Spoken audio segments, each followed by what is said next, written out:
Come to a place where every day is a diet cheat day. I mean, seriously, this is so good. Anything fried is always good. And the world is a crisp golden brown. Oh my God. Submerge all your cares and worries in a vat of hot, bubbling oil. Welcome to Deep Fried Paradise.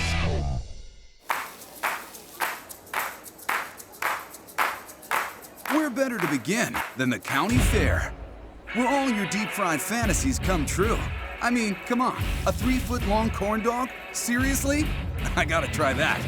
All county fairs are great, but San Diego's is extra special. Since you might meet the king of cholesterol, the Buddha of bubbling grease, America's #1 fry guy, Charlie Bogosian, AKA Chicken Charlie. Welcome to my fried stand. We're gonna fry it all. I'll be back later today for more of these for sure. If you're gonna get food, Chicken Charlie's is the best stand around. Hands down. This, my friend, is a total mouth gas. When Chicken Charlie cooks, people pay attention. Each year, national news outlets breathlessly report on his newest midway munchie. From deep-fried cookies to deep-fried butter to the ever-popular zucchini weenie. It's Charlie law around here that anything that can't be fried will be fried. So what has he dreamt up for this season? Just let these 5 words wash over you. Deep fried baby back ribs. The very first time I took a bite, I thought I was in heaven. I could not believe that this American stable, all these years, no one's ever done this. This is unreal. Here's how the magic happens. This is a slab of baby back ribs, and we're about to deep fry this. First, a rack of baby backs gets boned out into individual pieces. And we're gonna cut it in little fingers so we can toss it in the flour, fry it, and then put it in the sauce. A little bit of heaven in every bite. Charlie reformulates his batters and coatings to suit each specific treat. We change our flour for everything that we fry. We have about 8, 9 different types of different mixes. Oh, hey, I think those ribs are done. Look at that, deep fried baby back ribs. And we're gonna drop them right in the sauce right here. We have a house-made barbecue sauce. We put a little hot sauce with it just to give it a little kick. Just like that. Just so things don't get too healthy, Charlie serves them ribs on a bed of golden fries. Deep fried baby back ribs. I invented this. Is there a Nobel Prize for achievement in frying? 'Cause I have a nominee. I had no idea they could deep fry baby back ribs. Oh my God! This is so good! It's like fireworks in my mouth. I've never had a deep fried rib before. This is freaking incredible. It tastes like a rib, but way better. No. It's all over my face, but I love the sauce. The sauce has really got a kick to it, but it's also got a nice sweetness, and the meat is just falling off the bone. The fried outer part of it keeps it so juicy, and then they put the barbecue sauce on the outside. It takes it to a whole new level. It's like a combination of fried chicken and rib put into one. I don't even want to wipe my fingers. I want to lick these off. Everyone serving baby back ribs should definitely deep fry them. Only at Chicken Charlie's. Chicken Charlie is practically the mayor of the fair. I love it. I love it. Folks enjoy seeing him year after year, almost as much as they love sampling his latest snack. And he never rests on his past success. Charlie's mind is always thinking, what can I fry next? In fact, this year, he brought in a second headliner. Whoa. Just a little bit. The Jelly Donut Fried Chicken Sandwich. It makes no sense. Now that you've blown that young man's mind, please show us how it's done, Charlie. We're gonna take a chicken breast, flatten it. I've got this flour right here. It's AP flour, and I added a bunch of my favorite seasonings to it. Right here, I've got some egg wash. It's just basically just eggs and water mixed together. That really helps the breadcrumbs stick on. As you can see right here, we got a good looking chicken breast right here, seasoned, ready to fry. Once the bird is golden brown, Charlie places it on a freshly bisected jelly donut. That's a raspberry jelly, if you're keeping score at home. But too sweet is never sweet enough for Charlie. Just in case it wasn't sweet enough, we add a little bit of honey, a little bit of powdered sugar. Jelly donut chicken sandwich. Right there, baby. Oh, yeah, baby.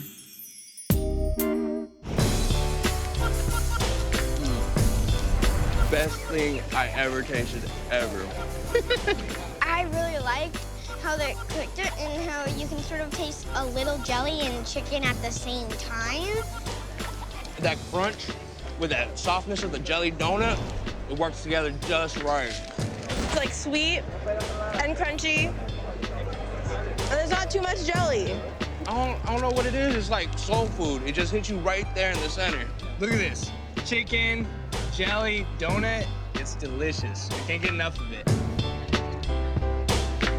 Chicken Charlie's breakfast, lunch, and dinner right here. All day. All day. Every day. Wherever Chicken Charlie goes, fried food fans will follow. He is the Fried Piper. Right, girls? What else do you come to the fair for? Like, duh. It's like a sushi roll mixed with a burger, mixed with fried everything, all in one. The tentacles are kind of scary, but the friedness definitely makes it really good, so. It tastes like really good crab. I mean, it's fried, but it doesn't just taste like a sort of fried mess. It tastes like it's fresh crab. So there's some like nori in there and like some sweetness coming from something. There's avocado. This crab's trying to escape, but I'm not gonna let him. Is the Kraken the strangest creature to inspire one of Adam's sandwiches? Nope. There's also one based on a big white furry dragon. Confused? You won't be.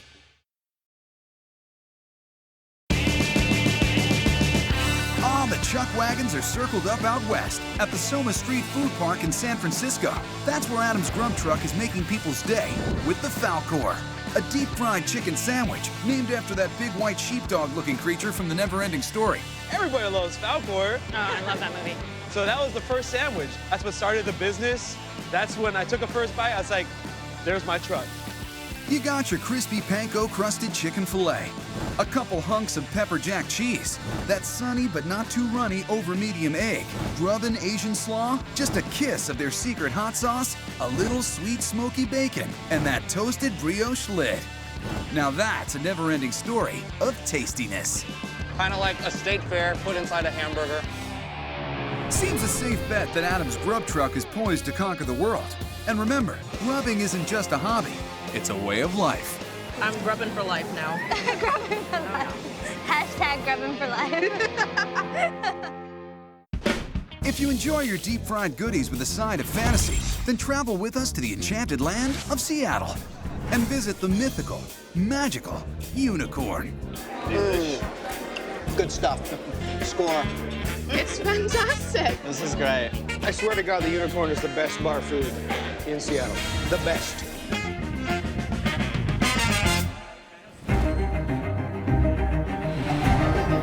Unicorn is the brainchild of owner, artist, and ringmaster Adam Heimstadt. I decided to call it unicorns because unicorns are a silly, awesome, mythical, amazing creature.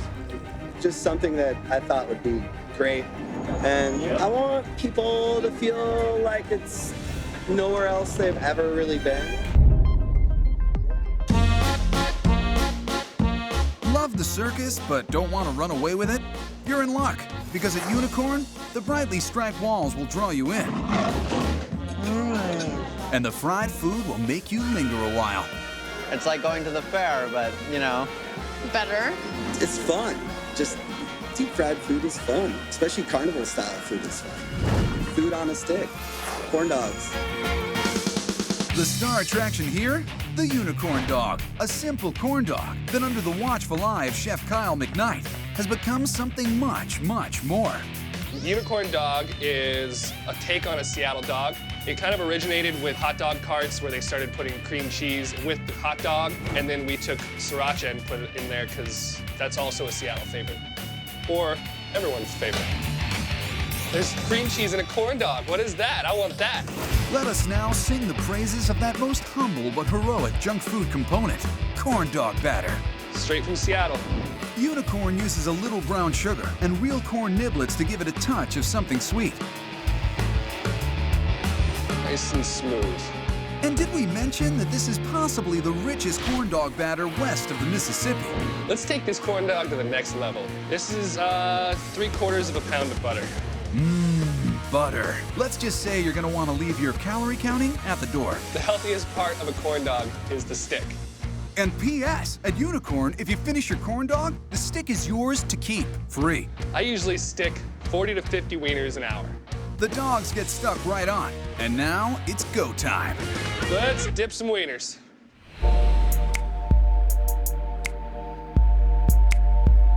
There's no best part about dipping wieners, but there's crucial parts. Even coating around the outside, not having any holes or anywhere that oil can get underneath the skin. And that's when you're gonna get a blowout. A blowout? Sounds hazardous. If you don't make this right, it blows up in the fryer, and you got unhappy corn dog customers. Blowouts are no joke. We've lost a lot of good corn dogs that way. Please, Kyle, dip carefully. To dip a corn dog properly, you have to hold your hand as close to the oil as you possibly can, which is around 325, 350. It's definitely not for the faint of heart. Kyle plucks that battered beast from the fryer, splits it down the middle, and dresses it with some of that house-made sriracha cream cheese. It just brings this rich flavor out where it just feels so naughty, but so good. If your taste buds aren't exploding yet, an avalanche of enchanted onions should help.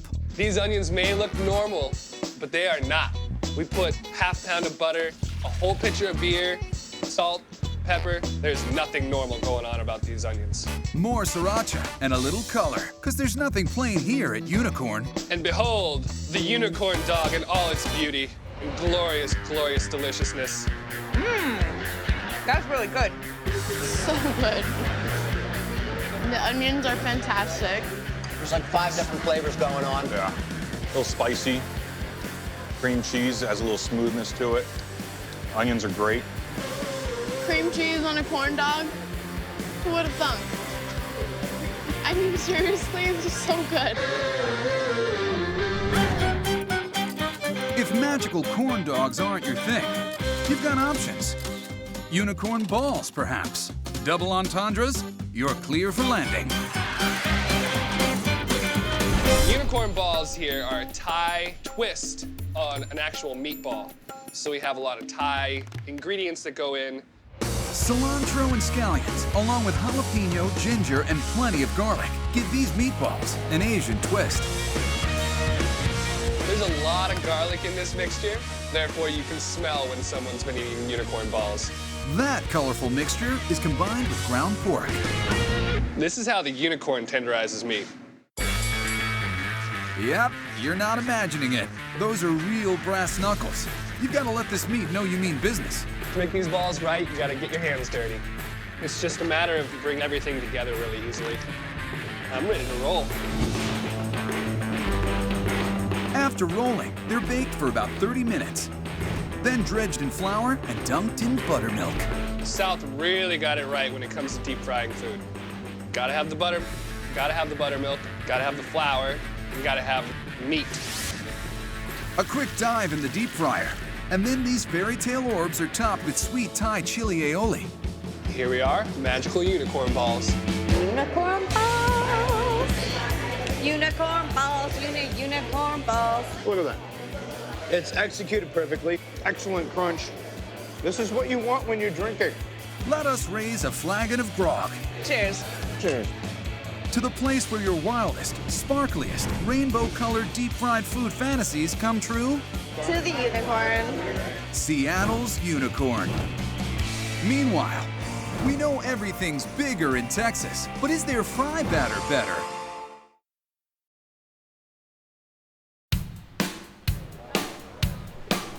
Austin, Texas is a little peculiar. Keep Austin weird. So when the hungry's hit, no normal deep-fried snack will do. This looks like a job for the mighty cone. This is definitely worth coming out for. It's a great combination of salty, sweet, and crunchy, so it works out. What's a mighty cone? It's basically a hot and crunchy fried chicken wrap, served in a paper cone. Here are your cones. The most popular model adds crispy deep-fried avocado. That's called the Chicavo. Chichikava's up. This humble treat was actually born at Hudson's on the Bend, a fancy five-star joint known for high-end crispy-coated entrees. Then, someone had a brainstorm. What if we put this awesome coating on everything and sell it to the music festival crowds? It became so popular at the Austin City Limits Music Festival that we decided to have a food trailer. And so people can get it year-round now. And thus, a legend was born. Our secret to our hot and crunchy breading, the crunchy, is cornflakes. Using cornflakes is kind of an old mom trick to give a crunch to a recipe. The flakes go into the magic chop machine, along with sliced almonds, sesame seeds, sugar, and crushed red pepper. So it has the hot in the hot and crunchy. Here's our hot and crunchy mix. Kelly Casey gets that coating all over some chicken breast fillets, with a little help from some flour and egg wash. I try to keep one hand wet and one hand dry. It's really easy to mix it up. That way you don't end up with like caked batter all over your fingers. Let's see if I got this choreography down. It's dry hand flour, wet hand egg wash, and then dismount into the crispy crunchies. Kelly presses them down so everything sticks nice and evenly. Those freshly coated little clunkers get transported from the fancy mothership on the banks of the Colorado down to the funky shack near campus. That's where Kelly slides them into the fryer. We actually don't say fried at the Mighty Cone. We say deep saute. Ah, that makes it healthy. A warm flour tortilla creates a soft landing pad for the chicken, which gets a blanket of cool, creamy mango jalapeno coleslaw. The slaw is nice because it has a nice bright crunch. It adds a lot of texture to the cone. Then comes the creamy, crunchy avocado. Fresh avocado is sliced, breaded, and deep fried. Consider this the good-for-you part of the dish. Then it's all finished off with a few splorches of their famous ancho chili aioli, which starts with ancho chilies. This is going to add some heat. This is the southwestern flavor that Texans love in the food. That goes in the food processor, along with a whole shallot, garlic, a tiny glob of mayo, brown sugar, rice wine vinegar, jalapeno. Got a whole jalapeno, seeds and all? Right, for a little zing. Then coarse sea salt and just a squeeze of lemon juice. You're gonna want a healthy drizzle for the shizzle. Heck yeah. It's the best. I think my favorite part of the whole dish is the avocado. I love the creaminess of it. And then the crunchy texture on top. And whatever they put in the sauce, it's like dream sauce. So good. It's like a zesty ranch sauce. I mean, it's just delicious. There's nothing like it. It definitely has like a spicy kick to it. The outside tortilla is really soft, but when you bite into it, the chicken's super crunchy, and the chili dusted flakes on there just make it all happen. You can augment your cone experience with one of their equally yummy deep-fried sides. At the Mighty Cone, we hot and crunchy chicken, shrimp, and avocado, but we have been known to hot and crunch anything. Like hot and crunchy fried pickles. One time I came 5 days a week because I was addicted to their fried pickles. Or the subtle sear provided by their guajillo dusted chili fries.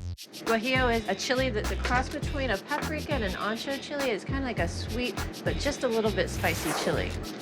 They're totally addictive.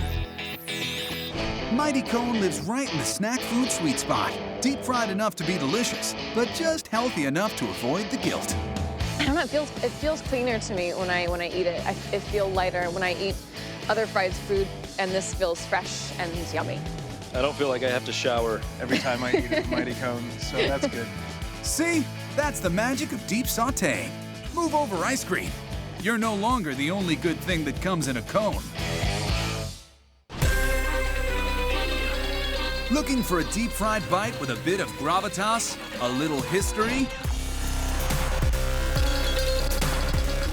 Look no further than Newark, New Jersey, and the famed Italian hot dog. As they say in Italian, molto bene. Perfect. This is only in Jersey. The overstuffed Italian hot dog is unique to Jersey, and Dickies has been fine-tuning their technique for more than 50 years. The Italian hot dog was invented in Newark, New Jersey, just right down the block. And we were one of the first people to start making them. And I think there's not too many left. We're one of the only people left doing it. Dickie D handed the reins to his son a few years back. And from there, his grandsons took over. I want the name to go on. You know what I mean?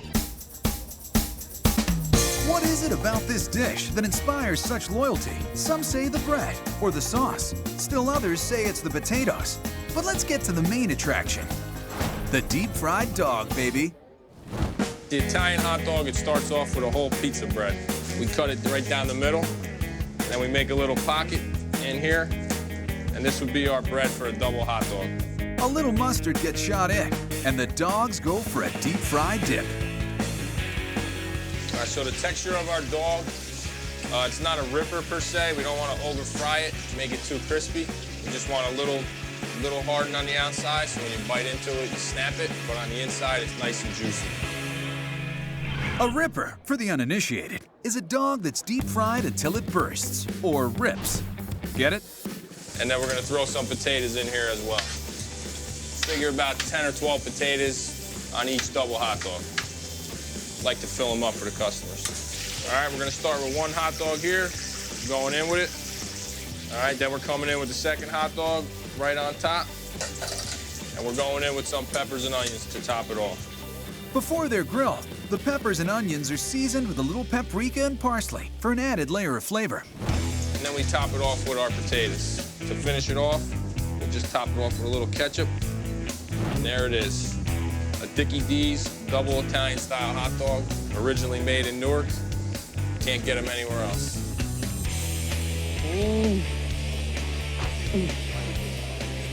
Can't beat this. Best Italian hot dog ever.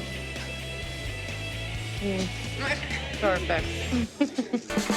All this decadent deep-fried deliciousness begs the question, do you want fries with that?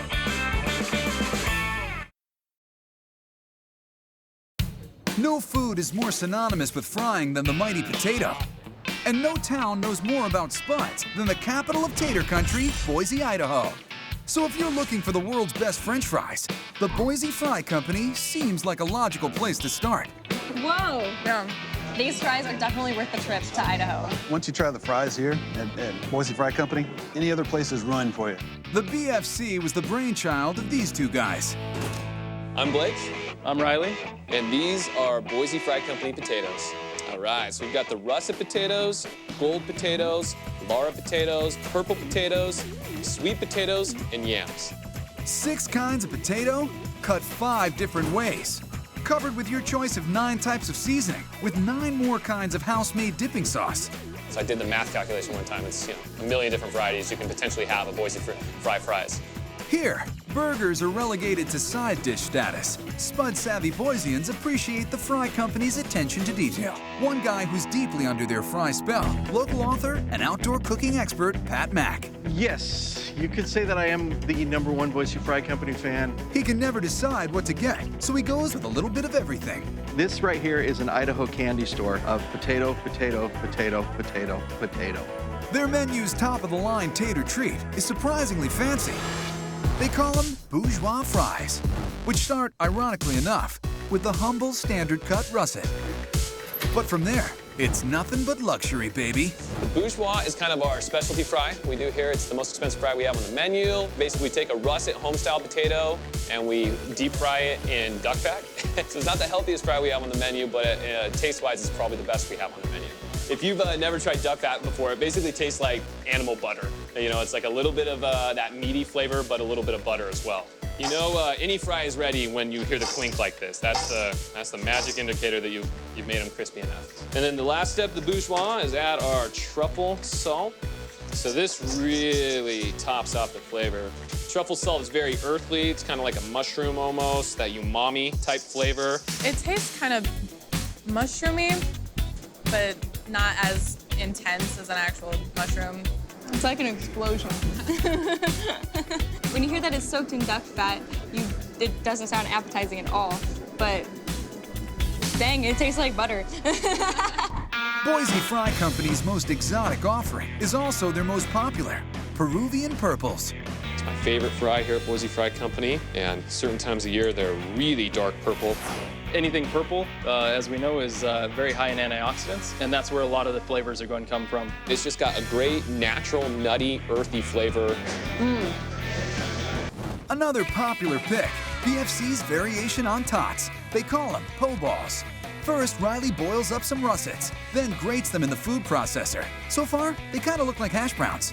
These may seem like hash browns, but they're definitely far off and way more decadent. He seasons them up with salt, pepper, and some rice flour for binding, which keeps everything nice and gluten-free. Then, pretend like you don't see what he adds next. So now we're on to the secret ingredient, which is going to be nutmeg. Of course, nutmeg. It seems so obvious now. Riley gooshes everything together by hand, portions the mixture out with a melon baller thingy, and after a quick fry down, play ball. So they're crispy on the outside and it's just like mashed potatoes on the inside. There's really nothing these guys don't know about root veggies. Go ahead, ask them anything. You know, I've always wondered how they cut the curly fry. Wonder no more, Junior. Blake, could you please run a Yukon Gold through the curly cure? All right, now we're going to reveal the mystery of how we make a curly fry, and this is the contraption that makes it.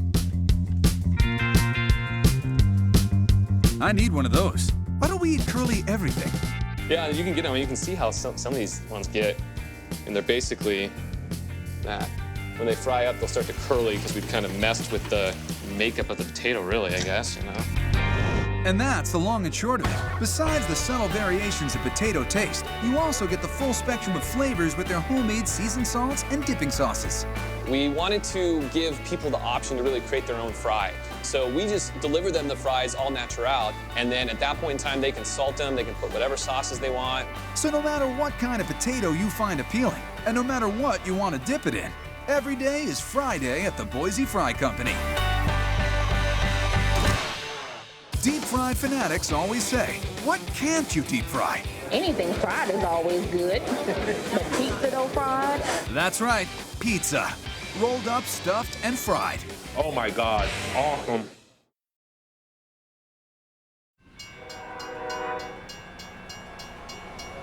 No serious look at deep fried food would be complete without a swing through the South. Down there, they fry everything. Savory or sweet, big or bite-sized. At the Salty Caper in Salisbury, North Carolina, they've got your deep fried comfort food needs on lock. Here at the Salty Caper, man, it's all about comfort, man. We had pizza, we have calzones, we make our own beer here. What more do you need? Well, I could think of one more thing. At your request, chef and owner John Moscardini will take any pizza on the menu and turn it into an oversized, extra indulgent, deep-fried calzone. Oh my gosh. My favorite thing is that it's deep fried. One of his favorite deep-fried calzones is a little something he calls the lovely. It's called the lovely because one time I got in trouble with my wife, and so I made her a special calzone, and it got me out of the deep dog house. The basis of all the pizzas and calzones is the dough shipped in daily from New York City. Water is very important in dough. For some reason, New York's got the right dough. Everybody's grown up with New York pizza and expect New York pizza, so we're gonna give them New York pizza. I learned this art in Italy when I was a young man from my grandparents. They used to make pizza every Sunday for us. The dough is classic Italian, and the fillings, straight up Italian-American. We're talking pepperoni, sausage, onions, and peppers. All right, the last ingredient is gonna be our smoked Gouda, which is a Dutch cheese, which is real creamy. I wanted to infuse all these ingredients together and kind of melt into all that nice pepperoni and sausage and red onions. Time to button this little lovely up. And what we're gonna start now is we're gonna do a rope. And this is a classic way to do a calzone. What we do is we make a rope with the dough. And what we do is we pull, we pinch, pull and pinch all the way around to close this bad boy up. But since this is a deep fried calzone, what we like to do is we're gonna double seal it because we don't want this bad boy to explode in the fryer. This is it. Now it's ready for the fryer. We're gonna put that bad boy right on in. A few minutes in the deep fryer. A sprinkling of salt, and it's time to manja. And this is the deep fried lovely calzone that saved my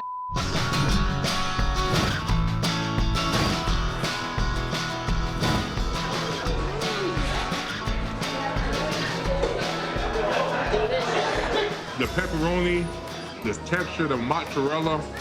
Oh my God, the lovely. It's to die for, man. The green peppers are so fresh, the red onion. It's crisp on the outside, it's steamy and moist on the inside. I can't even tell it's fried, it's so good. I mean, it's just like its name, it's the lovely. Amazing. Everything here is amazing. For the deep-fried dough purists in the crowd, take a gander at this. It's called scabeille. It's the dish that inspired all the fried food at the Salty Caper. It is so amazing. Anything fried is always good. But pizza dough fried, to die for.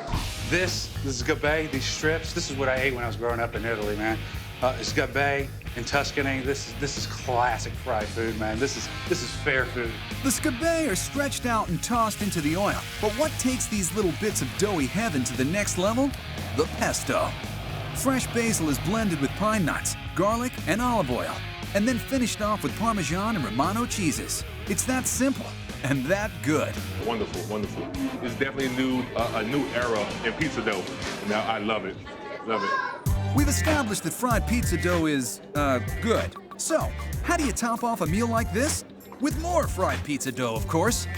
Whoa, look at this thing. It's huge. That's right, the Fritti. Deep-fried pizza dough stuffed with enough chocolate to throw you into a sugar coma. This works well with my clientele because what's better than deep-fried chocolate candy bars into a little calzone? The equation is simple. Pizza dough plus candy bars times a good deep frying, multiplied to the power of powdered sugar, and hot fudge equals damn. It's so hot and chocolatey and peanut buttery. It just sort of explodes in your mouth, you know? It melts. It's good stuff. This is the best dessert in town. It's delicious. Nice, good peanut butter and chocolatey flavor. Good mixture. Tastes like a party in your mouth. How much more artery-clogging bliss can your heart take? Let's find out. Unless you're chicken. Get it?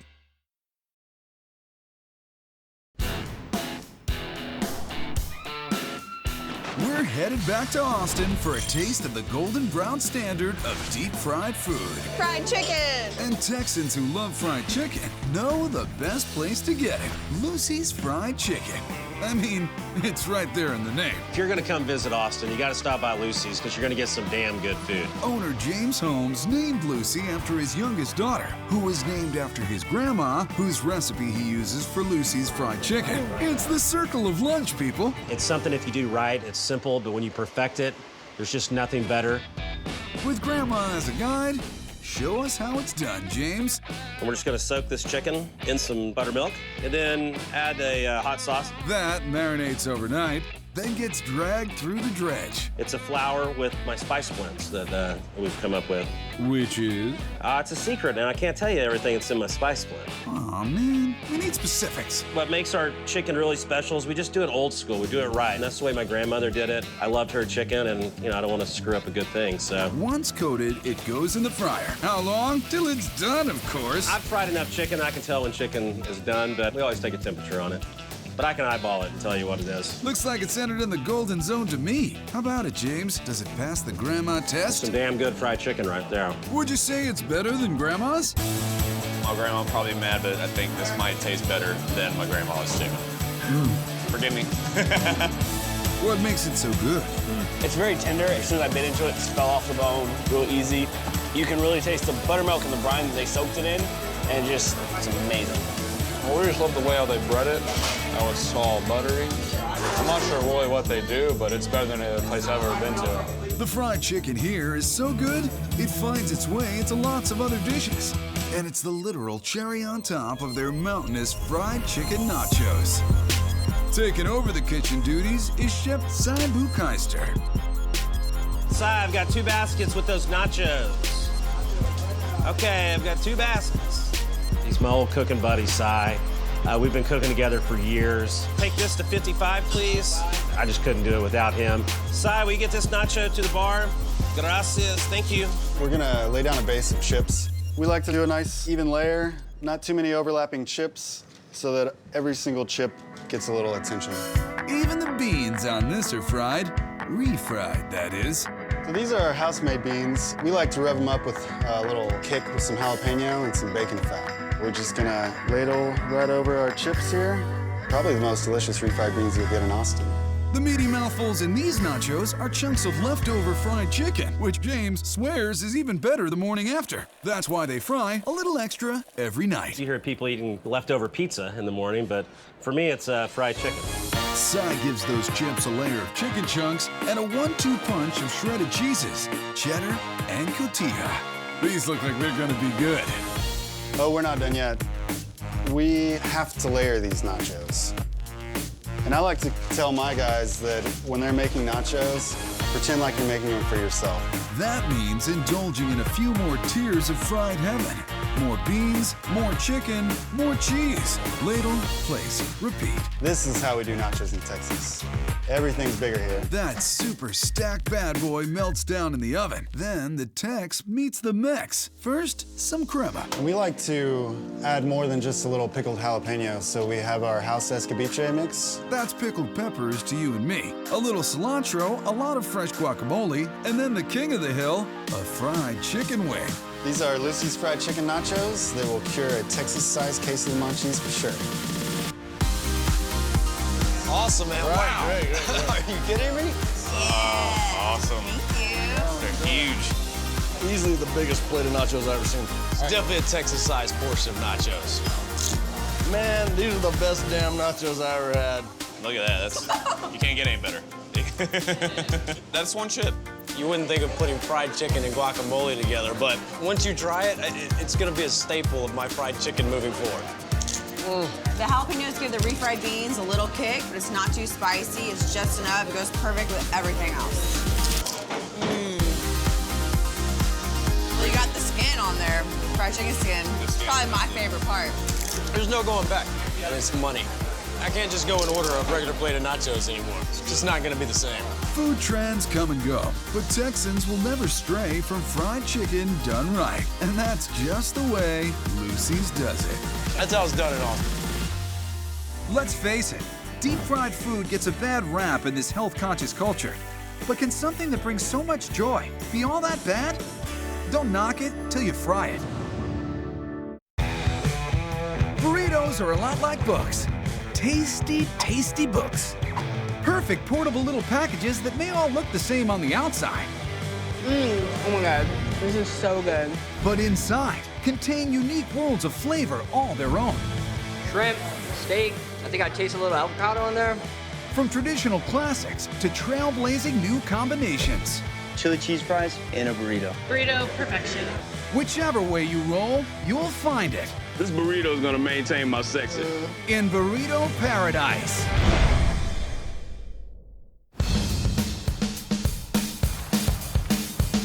We voyage to the place where it all started, Burrito Ground Zero, San Francisco's Mission District. Burrito buffs worldwide descend on this funky neighborhood in search of tortilla-wrapped rapture. The most buzzed-about shop these days? Papa Lote on 24th in Valencia. And they're especially popular with the ladies. What's up with that? Are they cooked by hot, shirtless hunks? I'm fully covered, yet I'm sexy. That's the way we cook. Hey, what's sexier than good, simple food? Expertly crafted by Victor Escobedo and his little brother, Miguel. So we really try to push the envelope on how fresh and delicious and unique we can make the typical Mission-style burrito. And nothing is fresher in the Mission than Papa Lote's addictive, one-of-a-kind, creamy roasted tomato salsa. When life gives you tomatoes, you make salsa.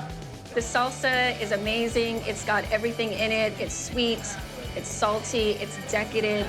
There's nothing like Papa Lote salsa. I don't know. I think it's a drug or something.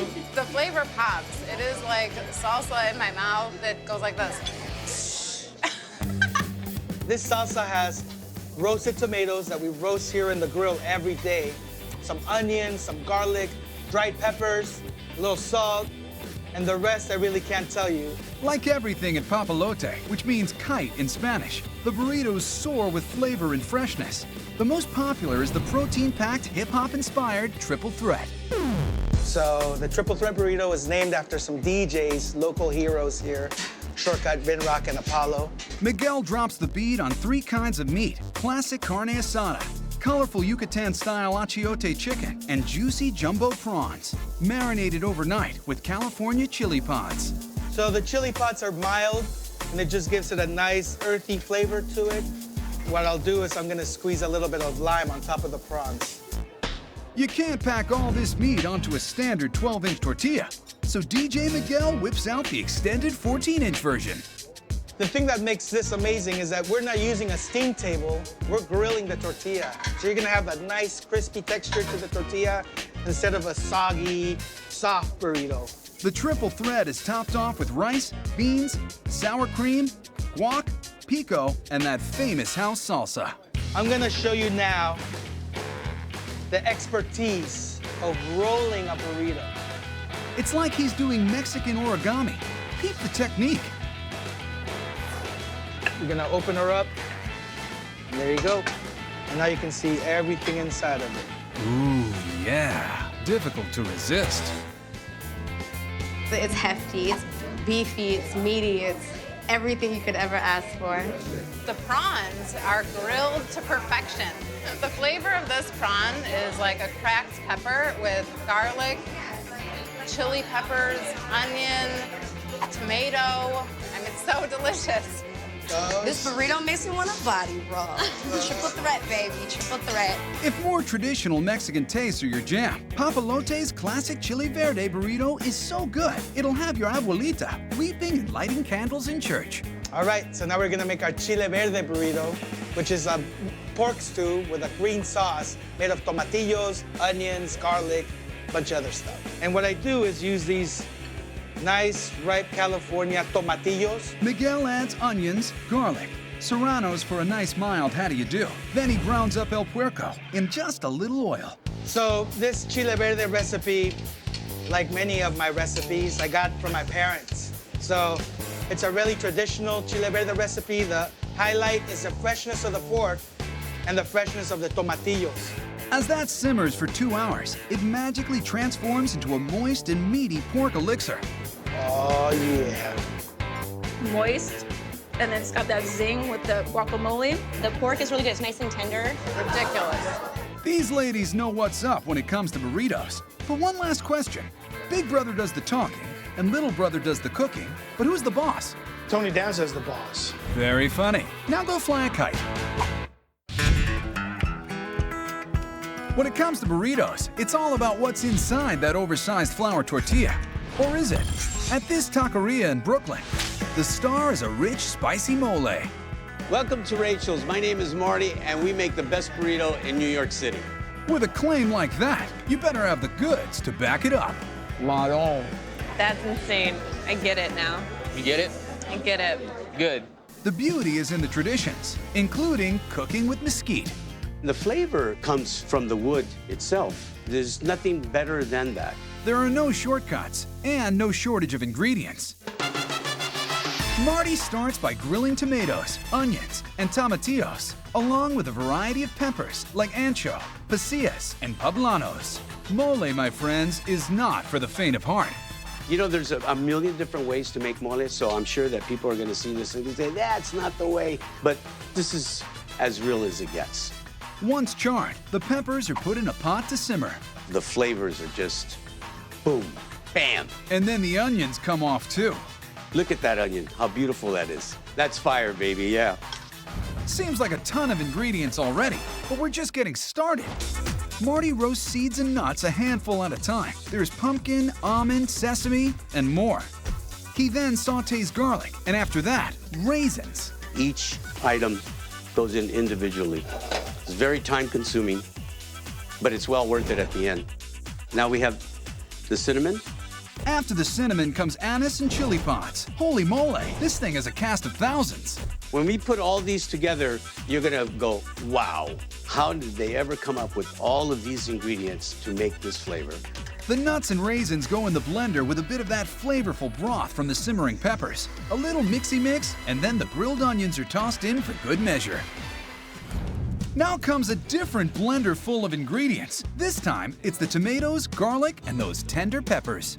I make the mole twice as fast as my grandmother because she used to have to use this versus this. Atta boy, Marty. Grandma taught you well. The pepper mix is combined with the nut paste, but it's not mole until you add one final ingredient. This is where it becomes really traditional mole is with the chocolate. And it is abuelita chocolate. Yep, that's the flavor I was looking for. Fruity, chocolatey, smoky, spicy. That's it. We're ready to roll now. Make burritos. Rice, pinto beans, slow simmered chicken and cheese are combined, topped with a ladle full of mole and rolled up. This is the part that separates the men from the boys, being able to make the roll one shot. There you go. There, look at that. More sauce, more cheese, and a grilled green onion. And that, mis amigos, is the Chicken Poblanos Mole Burrito, a labor of love indeed. It's a good-looking burrito, if I say so myself. Very handsome. There's a bite with the pepper, a little fire to it. Perfect, perfect. I'm so into this. After the bite, the sweetness, then there's a little tang that kicked in. Oh, I love the sauce. The sauce is amazing. It's like that. Chocolate? Is that what it is? Chocolate. I'm very particular about my burritos, and Rachel's has some of the best burritos anywhere you can get. At Rachel's, it's not unusual to hear words like perfect and the best thrown around, but one burrito alone won't win you such a loyal following. This is the Red Hook special, and this looks amazing. The star of this burrito is the refried beans, which Marty makes the old school way. Real refried beans start with lard. Once the lard is almost smoking, pinto beans are ladled in. And the mixture is blended by hand, just like Marty's abuelita used to do. A scoop of spicy chorizo finishes it off. Then skirt steak is grilled on that open flame, and then chopped. Traditionally, this is the real carne asada. The beans and the steak go into the tortilla. It's all topped off with a rich red sauce. This is chile verde, Texas style. My grandmother's recipe, which was handed down to my mother and to me. You can see why we call it off the hook. We take our burritos really serious. Oh my God. This is so good. So delicious. This is really good. Forgot about the beans. The beans are good. Definitely not from the can. They made these. The meat is very tender, and the cheese is nice and melted. So together, it's just a good punch of flavor. We'll definitely come back for this. It lives up to the name. It's off the hook. So for a true bite of Cali burrito swag, right in the middle of Brooklyn, get on into Rachel's. Marty's grandma would be so proud. We're gonna take you to a burrito joint so good, it should be illegal. It's not good if it's not messy. It's fantastic. I just want to keep eating.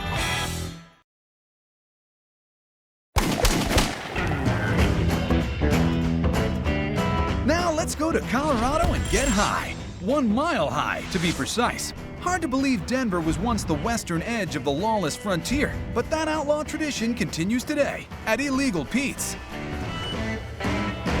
Welcome to Illegal Pete's. I'm Pete. It's really good. These burritos are so good, they're wanted in all 50 states. Pete started rolling his own about 15 years ago. That's when a California trip led to a burrito epiphany. We'd go back to San Francisco, and they'd take me to these amazing places. It started in the Mission in Northern California, and I was blown away by the fact that you're getting these really nice ingredients, grilled meats, whole beans, fresh salsas. So I was like, man, if I had that in Boulder, Colorado, I would eat that every single day. Now he's a big success in 6 locations with 3 more on the way, all featuring quality local ingredients served with a creative twist, like Pete's personal favorite, the 3 Cap Carnitas. To marinate his all-natural pork, Pete busts a cap on 3 bottles of soda, imported from Mexico, where they still make it with sweet, sweet cane sugar. Then he adds some OJ for extra sweetness and citrus zing. That goes into an oven for 4 hours at 425, after which it's so tender, it essentially shreds itself. Now let's roll this little piggy. We start with the 13-inch all-natural tortilla. Next comes a bed of lime-kissed rice, garlicky old-school pinto beans. And after that, it's time to make some hard choices. So at Illegal Pete's, you can get anything on your burrito, within reason. Look at this spread. We've got your cheese, your sour cream, guacamole. We've got 5 levels of heat with the sauce. We get a mild, medium hot, extra hot, or corn. Your burrito toppings are your business. Pete likes his with mounds of cheddar jack, sour cream, roasted poblano corn salsa, and their special XXX hot sauce. XXX hot. Then What Pete does next is a stroke of pure burrito genius.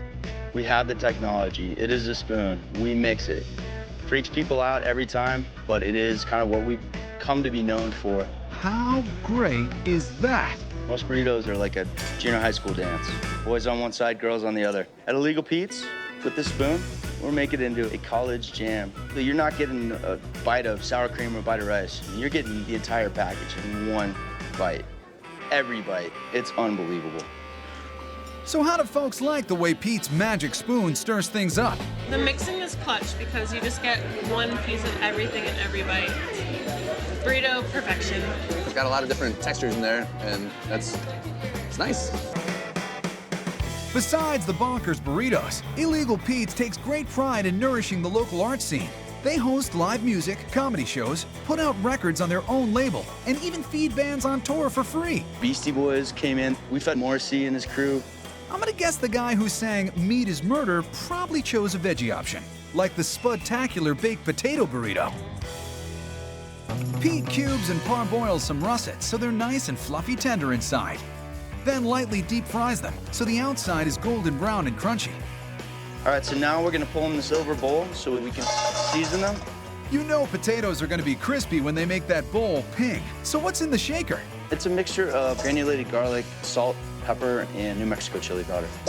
Then it's over to the topping station. This time the soft steamed tortilla gets primed with spicy Spanish-style brown rice and then savory black beans. You got some sauteed veggies for color and snap and a nice shot of creamy yet kicky 3-cheese queso sauce. And now it's time for Las Papas Fritas. Let's call it a Mexican French fry. Now let's trick that baby out at the topping station. And don't skimp on the fresh-made guac. A wave of the magic wand, and there you have it. The Illegal Pete's Baked Potato Burrito. Chili cheese fries in a burrito. Someone better call Homeland Security, because this burrito is the bomb. You know when you're having breakfast and somebody cooks potatoes perfectly? That's how these potatoes are, like crisp on the outside, perfect on the inside. The sauce is nice too. It's still like a really fresh sauce. It's not like overwhelmingly cheesy or anything. The baked potato burrito is great because you don't usually get potatoes in burritos, but it still has its Mexican feel to it. A little Mexican, a little Denver. Sorry, I'm not gonna talk anymore. Yeah. Well, so great. With great food, a fun crowd, and a pure party atmosphere, Illegal Pete's hits all the Rocky Mountain high notes. On a scale from 1 to burrito, how much fun are you having? It's a burrito. Ah, San Diego. Wonderful weather, friendly folks, and some of the best burritos you'll find anywhere. That's not a promise, it's a threat. Lucha Libre is here to stay. We'll face punch your taste buds. Meet Chef Jose Rojano, co-founder of Local's tastiest wrestling mecca, Lucha Libre. Nope. No, fantastic. I'm from San Diego, born and raised, but I've been living in Denver for the past 4 years. And every time I come home, this is the first place I come to, straight from the airport. When Jose and his brothers wanted to open a restaurant, they combined their two great passions, mom's recipes and Mexican professional wrestling. Which, if you're not familiar, makes the WWE look like a ballet recital by comparison. Any item on Lucha Libre's menu could bash a regular burrito's face right into the turnbuckle. Especially their Surfin' California Burrito, dude. Are you ready for the smackdown of our Surfin' California Burrito? Jose is like a pro wrestler in the kitchen, hyping his food with theatrical intensity. Let's keep track of just how many important key ingredients this thing holds. We start off with the meat, which is the most important part of the burrito. We use only the finest meat, flat meat, commonly known as arrachera. We couldn't have a Surfin' California burrito without the shrimp. Shrimp is what makes the burrito. Can't have a burrito without a good tortilla. The most important part of the Surfin' California burrito is the French fries. French fries really are the defining trait of the San Diego-style California burrito. Lucha Libre cuts theirs fresh daily. So what's the next most important ingredient? It's cheese, pico de gallo, and the most important thing, avocado. And the last ingredient is our super secret chipotle sauce. Can't tell you what's in it. The only thing I can tell you is that it makes the burrito. And here it is, the Surfing California burrito. That sauce is amazing.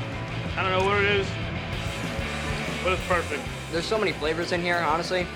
Shrimp, steak, I think I taste a little avocado in there. Delicious. It's really tasty. The thick cut fries give it a little crunch. Lots of different textures in the burrito, and I like that. Want to take on a burrito challenge with less turf and more surf? Undefeated. We're stepping back into the ring to see what these luchadors have got. We're in San Diego, facing off with the tough guys at Lucha Libre, where they make some of the best burritos in town. They take freshness and quality very seriously. So why'd they go with such an outrageous motif? We really wanted to bring something completely different to San Diego. There's nothing wrong with the zarapes and mariachi music. That's a part of the Mexican culture, but Lucha Libre is also a part of the Mexican culture, and that's why we picked it. You know what else is part of Mexican culture? Mariscos Rico, tasty seafood. Our undefeated seafood burrito has a whole bunch of fresh ingredients. We start off with black beans, a couple pieces of our fresh blackened mahi, a little bit of cabbage, pico de gallo, cheese, and then we have our serrano sauce on top. Our undefeated body slamming mahi burrito.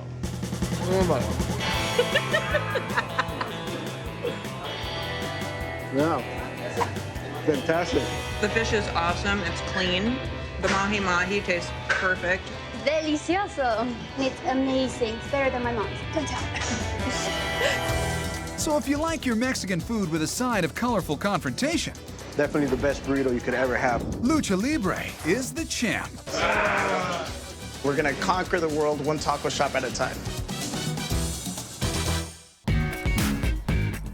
A couple miles east of downtown Atlanta, you'll find the epicenter of American Bohemia, a district known as Little Five Points. It's always been a really cool, open-minded part of town. We're the extraordinary. Welcome to Elmire, local burrito bar and true hipster habitat, where the burritos are as eclectic as the people who come here to snarf them down. Artists, musicians, punk rockers, Rastafarians, you name it. It's where you want to go. It's comfortable. Elmire! Elmire! Elmire! Elmire! It's a restaurant, but it's also a bar. You know, we have DJs here at night. We've always got good music playing. Among the cornucopia of crave-worthy combinations, one of the most notorious is the Migos Burrito. This masterpiece was invented by the equally infamous Chef Jeff. Dude, I'm the burrito master. Jeff is the burrito master. He's a 5th degree brown belt in pinto beans. The culinary combat commences with a humble band of ingredients that, when combined, transform into a mighty fistful of flavor. We're gonna start here, marinating the flank steak, salt on it. Got a little seasoning blend here. There's some garlic, there's some chili powder, a little Indian cumin. While the meat marinates, Jeff crushes some perfectly good tortilla chips. What's up with that? Well, it is migas, and migas, you know, traditionally stands for crumbs in Spanish. It starches it up a little bit, kind of soaks up a little bit of the salsa and the egg. It makes it almost like a tamale. Scrambled eggs kick the party into gear as they move to the rhythm of the plancha. And did somebody say salsa? We got salsa. And chips. And that juicy marinated steak. As the steak's cooking, you let the chips soften up in the mix. While a tortilla warms up on the grill with jack cheese, Chef Jeff spills the pinto beans. You don't want to fill up the burritos too much with beans. And it looks like we're ready to rock and roll. All these flavors and ingredients are making sweet love with each other right now. Oh yeah, sweet. Go ahead and roll it up, Jeff. We're letting it rest right now. Anytime. It needs to relax for a second before we touch it. Getting pretty hungry here, Jeff. And eventually...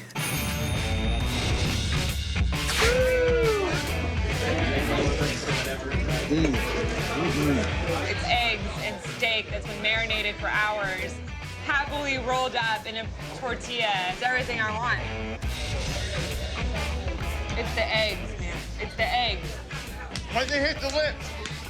Once it hits the lips. There's steak, there's beans, there's rice, staples. Still got the munchies? Trip on this Far East fix. The perfect East-West marriage. The Pad Thai Burrito. When you say pad thai and you say burrito, they don't mix. And what happens when all this stuff comes together, it's total magic in your mouth. Step 1, get some chicken breast grilling. And then forage for the freshest raw vegetables you can find. Onions, bell peppers, broccoli, and bean sprouts? Typically, pad thai will have noodles. The pad part actually means noodles. In our case, we use smung bean sprouts. A little bit of water. Once the steam does its thing, Chef adds egg. I'll go ahead and throw a tortilla down here and get this warming. Mixes in brown rice, and then kicks it up with a little Muay Thai. I'm putting the peanut sauce here, which is made out of fresh peanuts, soy, habaneros. Trying to get a nice, good amount of it on there. I want this to be nice and saucy. This is fresh cilantro.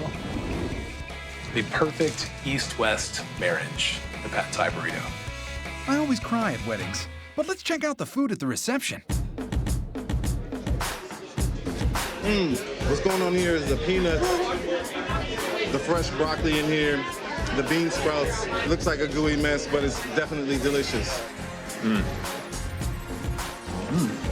I like to smell it right before I bite it, like a wine glass. Good year, good year. This is the best thing you could possibly get in all of Atlanta. Anything goes at the Burrito Bacchanal known as Elmire. Burritos are here, the booze is here, all your friends are gonna be here. Come here, get you some good food, have a good drink, have a great time. Cheers. Cheers, babe. It's pretty clear that all across America, people are bananas about burritos. You can find the best of the best in even the most unlikely corners of the country. You heard the man, Maine. They say necessity is the mother of burritos, or something like that. In that case, Michelle Levesque and Michael Rosny are pioneers of California-style Mexican cuisine in, of all places, Sargentville, Maine. Right now, you don't even know where Sargentville is, but you gotta come and try. It's hard to find good Mexican in Maine. And these guys are the best. And it's a wonderful local atmosphere, and you're going to get a taste of what real Maine is about with a little Mexican flair.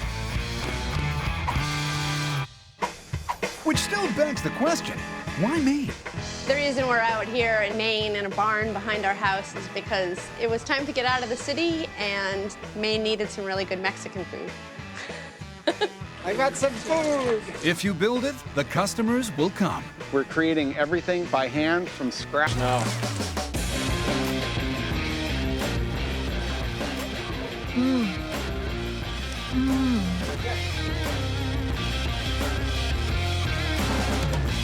It's awesome. It's so fresh. I'm particular about my lobster. Yum. This is fantastic. Oh, yeah. They saute the lobster, so it's got a couple different layers of flavor going on. Also, this piece of lobster in here is huge. That's a big chunk of meat that's sweet and succulent, nice spice with the beans. We know a lot of the farmers that they're supporting. They're great people. You can taste the flavor difference in here with the This burrito, I keep coming back to it. There's so much good on the menu, but that carnitas is an easy win for me. You get this nice contrast between this tenderness and a little bit of crispy. Everything just sort of building into this crescendo. Northeast burrito-ticians aren't the only ones putting a local spin on this Mexican favorite. It's smothered in Carolina barbecue sauce. Get your taste buds ready for the best of the South meets the Southwest. We know out west, they've got the burrito thing on lock. But for big-time sabor, don't sleep on the South, especially a hip happening shack in Raleigh, North Carolina, called the Flying Burrito. Burritos are flying out of here. On a good day, we'll do 300, 400, 500 burritos. What makes these burritos fly out the door? Maybe because these overstuffed beauties combine the best of two regional cuisines. It's smothered in Carolina barbecue sauce. Woo! That's where it's at. Their top seller, the Carolina Burrito, starts off with the region's famous pork shoulder. Chef TJ is Jim's right-hand man in the kitchen. This pork we're going to be using for the Eastern Carolina barbecue, which is a vinegar-based and also a pepper-based barbecue. This sweet and tender pork shoulder is cubed, and then they mix up the Carolina magic. Thyme, basil, mustard, salt, and fresh garlic, along with black and red pepper for some sizzle. And this is where the Southwest meets the Southeast. This is our little spin on it. We put some chili powder in there. The spice mix is combined with apple cider vinegar. That's what gives East Carolina Q its signature tang. Now we're gonna go ahead and combine everything into stock pot. Put the pork in, pour in all the spices and the vinegar and everything. The pork shoulder simmers and soaks up the juices in that stovetop jacuzzi for 3 to 4 hours. Okay, now that we've cooked the pork, now we're gonna hand pull. And as you can see, it's very tender, has all the spices, and this flavor goes all the way through. The pork may take hours to cook, but the burrito comes together in a jiffy. A massive flour tortilla, a big scoop of pinto beans, and a healthy portion of that tender pork shoulder. So now it's time to smother the Carolina barbecue. And what we do is we use this sweet mustard-based Carolina barbecue sauce. It's been around for generations, and this really is one of the greatest tasting sauces you'll ever taste. A little cheddar cheese, and then the burrito is popped under the heat for maximum cheese gooification. Then we'll be topping with that sour cream and our green onions. If you want to have the Carolina experience all wrapped up in one burrito, this is the burrito to have. Perfect blend. You got beans, you got the Carolina pulled pork. Just goes so good with the cold beer on a nice day. And excuse me while I take another bite. This thing is loaded. It's got the pulled pork, the pinto beans, the Carolina sauce. It's just smothered in it. It's delicious. As a North Carolinian, this is very good cue. Want more proof that the mighty burrito can adapt seamlessly into any regional style? It doesn't get more down home than this. The ultimate catfish burrito. What makes it ultimate? The hot sauce. It's all about the spice. That ultimate hot sauce features fiery habaneros, which are blended and then scraped into a pot. I love habaneros. They make me cry every day. Gets me all choked up. Ooh, feel the burn. Now we take our onions, peppers, and carrots, combine everything. The spices are added in, along with some orange juice, sweet agave nectar, red wine vinegar, and tomato sauce. So we've got our Southwest going, but what about our South? Catfish is a nice river fish here in North Carolina. People love catfish. The catfish is breaded and deep fried. It's paired with black beans and smothered in that spicy ultimate sauce. The finishing touches include melted cheese, sour cream, jalapenos, and a bit of slaw on the side. This is the ultimate fish burrito. The burrito's working it. Work it, burrito, work it. This is banging. Oh, that's so good, every time. You get the spiciness of the habanero. That sauce is hot. That's what that sauce is. What I love about this burrito is the heat, honestly. That's their ultimate sauce. It is spicy. It's just so good. You get plenty of fish, you get plenty of beans. The catfish is just kind of lightly breaded, really flaky and kind of just almost melts in your mouth, really. You can pretty much live off the ultimate fish burrito. It's actually my second one today. Finally, a catfish on TV that's actually a pleasant surprise. Once again, the mighty burrito proves to be the perfect arena for combining far-flung cuisines. Can't decide between Korean and Mexican? In Houston, there's no need. This truck's got you covered. Let my inner fat boy out.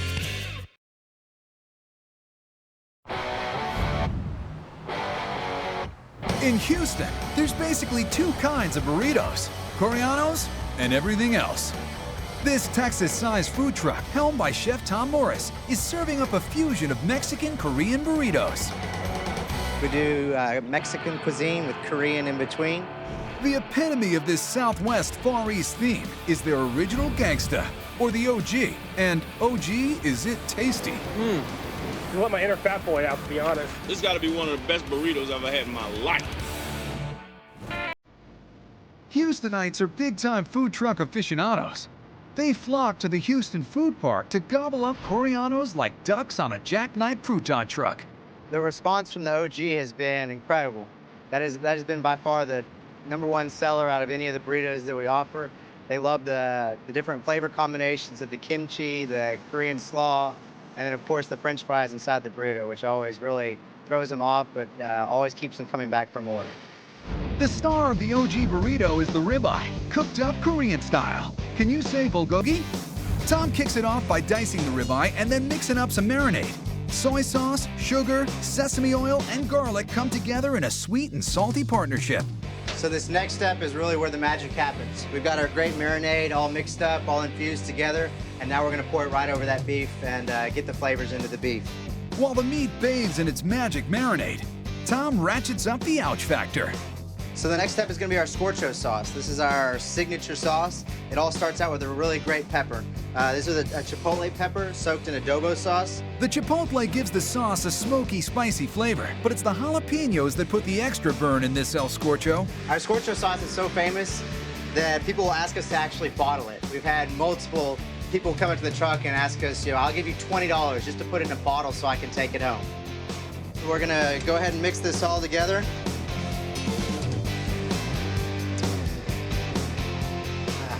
Perfect.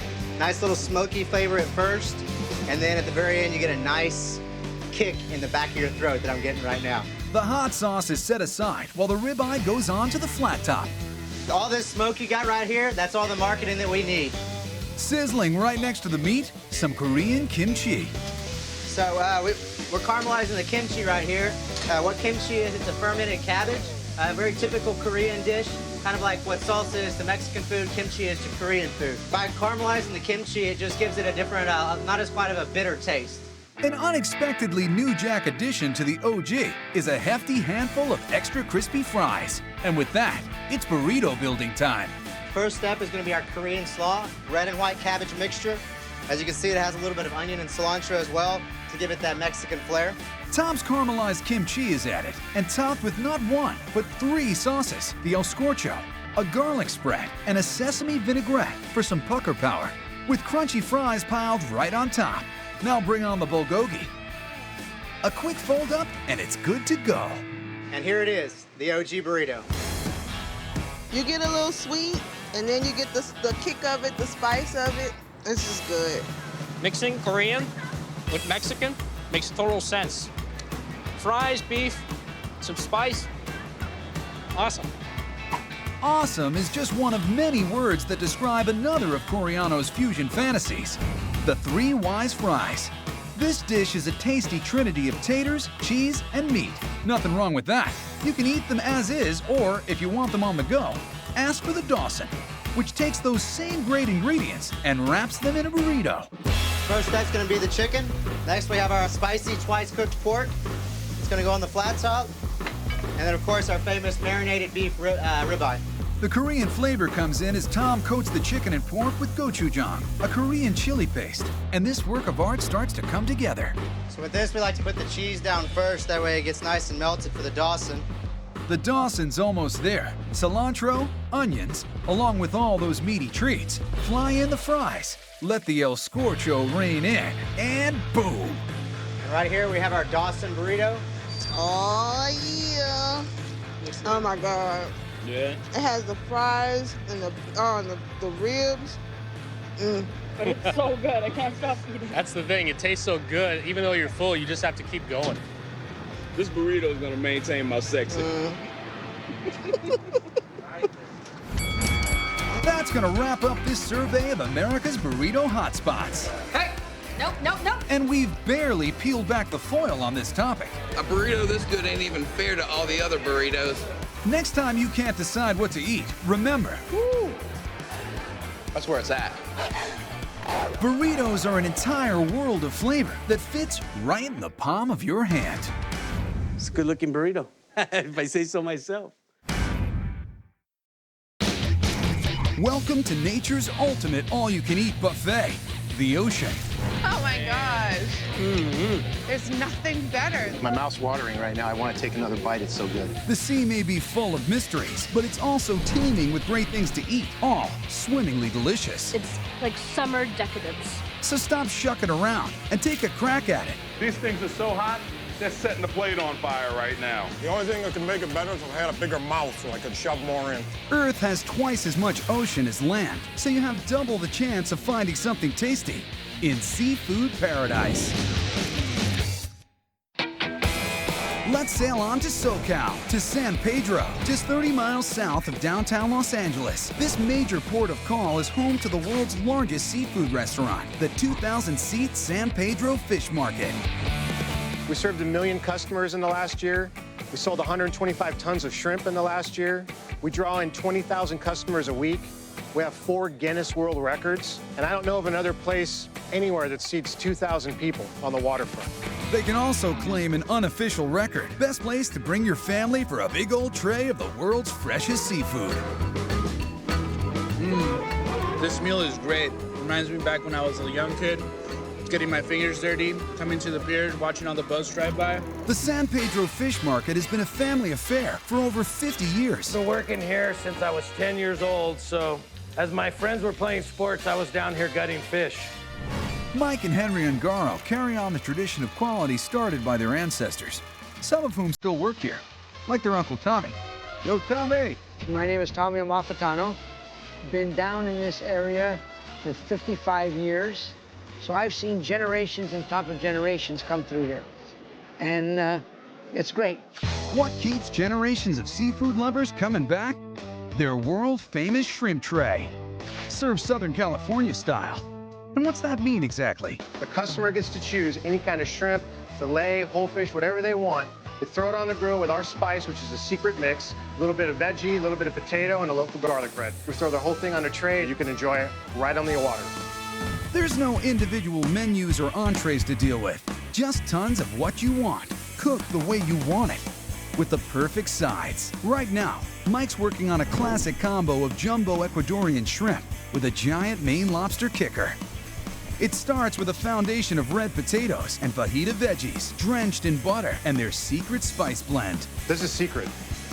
I can't tell you what's in it. Sworn to secrecy. Come on, not even a hint?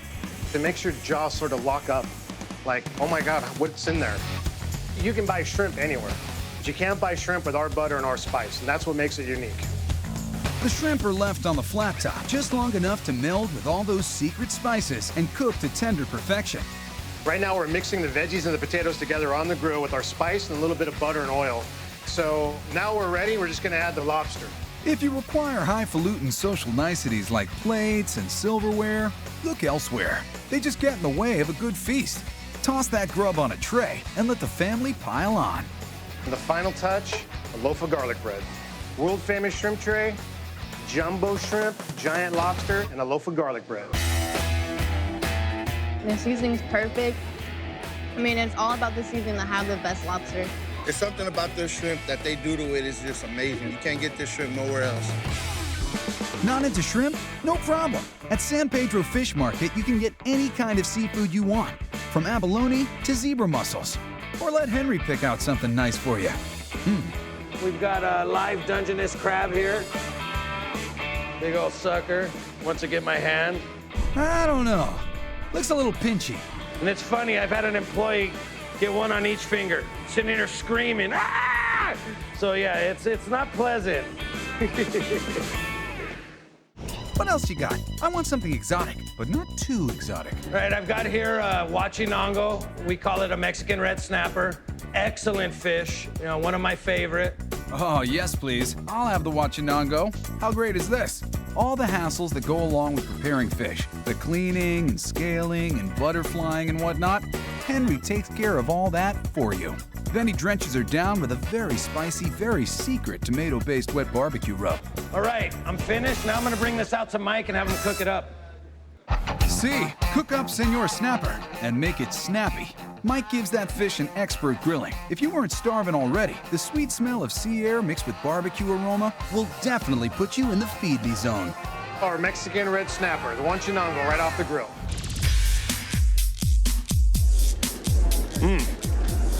That is great. I really love the red snapper because the flavors, it's just amazing. I actually watched him cook it, and that was kind of cool. The spices that they use, they have a special blend here. You can't get it anywhere else, and it's just amazing. My mouth's watering right now. I want to take another bite. It's so good. But if you really can't decide what to get, go with the Super Combo. That's like a municipal aquarium on a tray. If it swims, we cook it.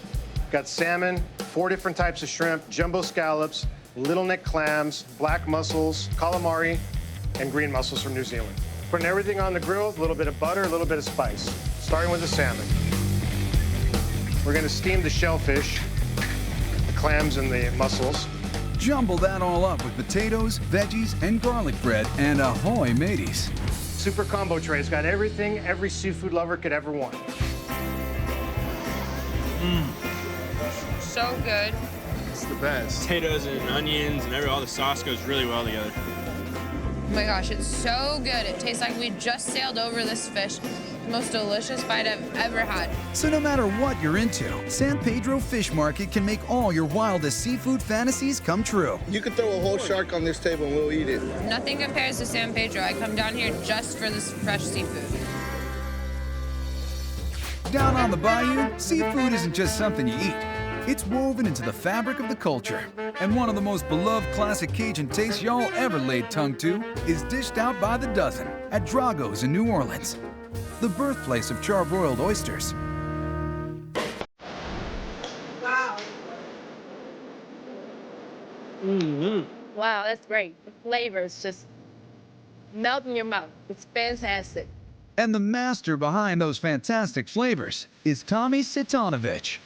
About 20 years ago, I was just thinking, what would happen if I put that butter garlic sauce that we put on our redfish, and I put it on our incredible Louisiana tasty oysters, and then maybe put a little bit of cheese on it, and then cook it on the grill? Oh my God, I gotta tell you, might have been the luckiest day of my life. Now it's called the single best bite of food in town, and they sell over 3 million of them a year.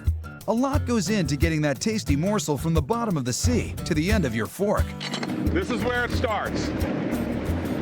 Fresh, beautiful Louisiana oysters. 500 to 1,000 sacks a week, about 40,000 sacks a year. All those sacks head to the cooler. The cooler is kind of like that vault where Scrooge McDuck kept his gold, except with oysters. After shucking, it's straight to the grill. But first, Tommy has to whip up that famous butter sauce. Butter, black pepper, Italian seasoning, and way too much garlic. In New Orleans, we're not shy about garlic. Anything worth doing's overdoing, we're gonna put double the garlic in it. And oh yeah, is that gonna be good?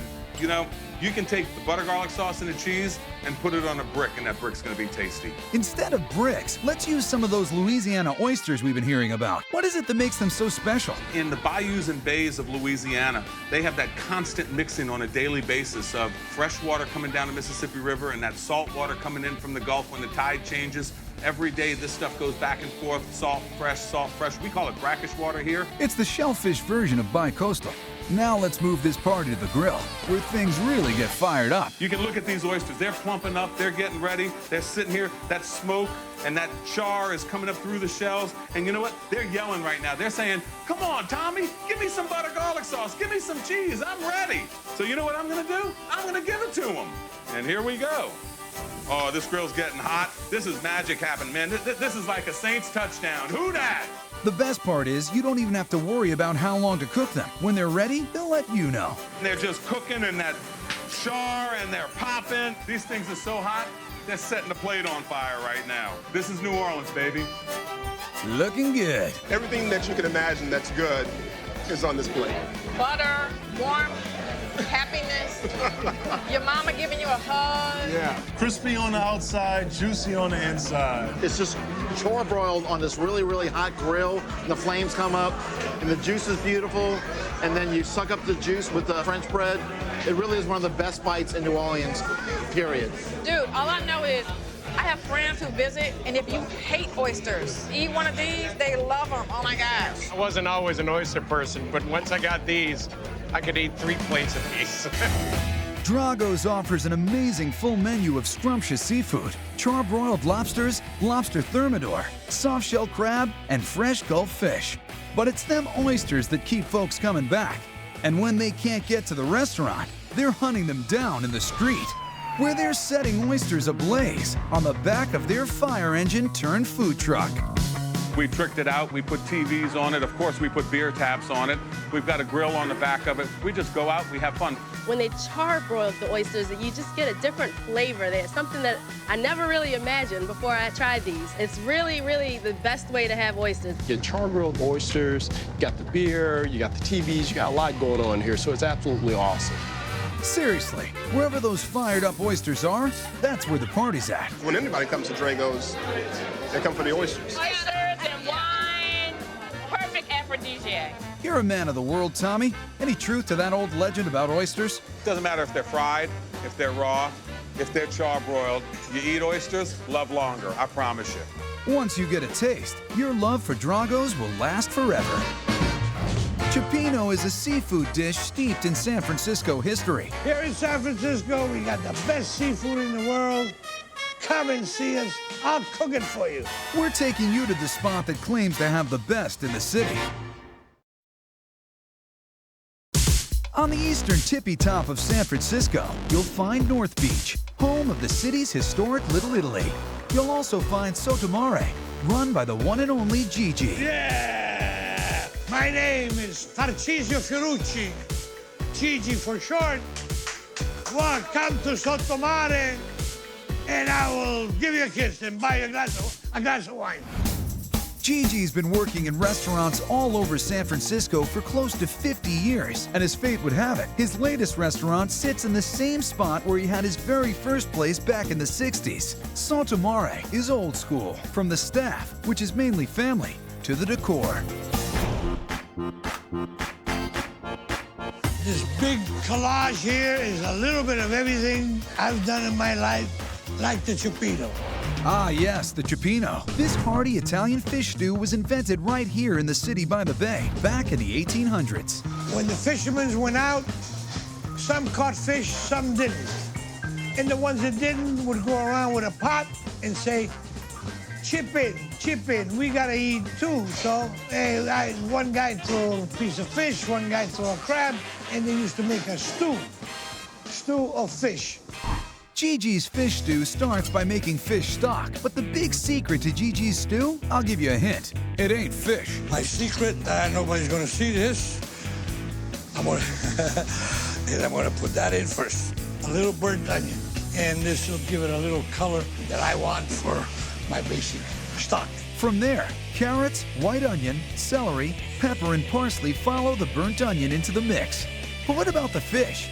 Gigi starts with one of the ugliest creatures to swim the 7 seas. This is the monkfish. It's an East Coast fish. The only East Coast fish we use because it is called the poor man's lobster. The meat is right here. It's as good as a lobster. Branzino, a European sea bass, and snapper get ready for their swim in the fish stew. And now I use ice. That's right, ice. The ice slowly melts, creating a steam bath that makes fish stock magic. While it gently simmers, Gigi makes a simple but flavorful tomato sauce. It starts with olive oil, garlic, celery, and onions. And the next thing would go your tomatoes, peeled tomatoes. Next, a little bit of butter is added to make the sauce velvety. See the butter melting? And we just leave it, it's gotta just sit. You don't stir it in, it just it'll float. You notice that? The stock simmers for about 25 minutes and then takes a trip through the strainer. The secrets to our Cioppino, qui, right here, fish stock. So we've got fish stock and tomato sauce. Time to turn them into Cioppino. Gigi gets a pan going with a little olive oil and some green onions. Then the star of this fish stew, the crab, goes into the pan. Cozying up next to the crab are the supporting players, mussels and clams. A little tomato sauce, and then my famous fish stock. So you kind of want to coat it. Usually we put a 4-ounce ladle in there per order. You let it simmer. Bada bing, bada boom. But wait, there's more. More fish, calamari, prawns, bay shrimp, and scallops. All the bounty of the sea is heaped onto a bed of penne in an oversized silver pot that serves 2. Voila! The best damn Cioppino in North Beach. And look at that. Oh, I'm hungry. Delicious. You got clams and mussels. Oh, scallops are great. Look at that. That's the most beautiful crab claw. Here in San Francisco, we got the best seafood in the world. Come and see us. I'll cook it for you. Salute, salute, tu sottomare alla famiglia. Have you ever dreamed of finding a place where you can sail up to a pier, drop anchor, and dine waterside? Then this next spot should be the top of your seafood bucket list. It's Cantler's in Annapolis, Maryland. It's a unique place. I call it the last true Maryland crab house. There's a dock out back, and the kids love it because there are a bunch of tanks where they can see the molting pins for the soft-shelled crabs, so it's really nice. And you can watch them bringing the fresh crabs in. You see them fresh coming in, and then you can come right up and order them. Oh yeah, look at that. When you're talking Maryland, you're definitely talking crab. This place gets busy when the season starts, when the weather's warm. First thing people think about on the bay is crabs. In this part of the country, there's a crab shack on every corner, each one claiming to be the best. We drove here from Washington, D.C., and we're actually super excited for all this crab about to happen. Having all these choices is what you call a high-quality problem. Your next issue, how to eat the crab. At Cantler's, it's all about the crab cakes. Oh man, we just won an award for our crab cakes, and our secret, not so secret ingredient is Maryland crab meat. Let's change gears and venture to the holodeck of Cantler's, the steam room, where the flavors and textures of the best crab in America are preserved by pressure cooking batches of them in large steel pots. Boiling for us tends to take the meat out. The steaming keeps that meat in, keeps it nice and fresh.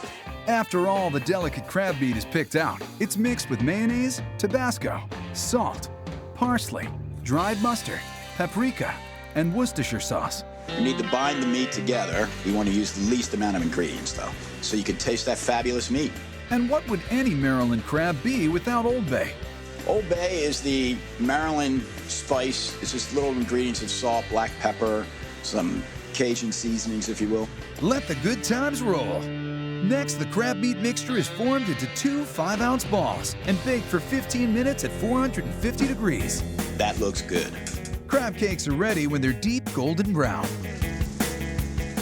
That's what you're looking for. Just plate these two babies up.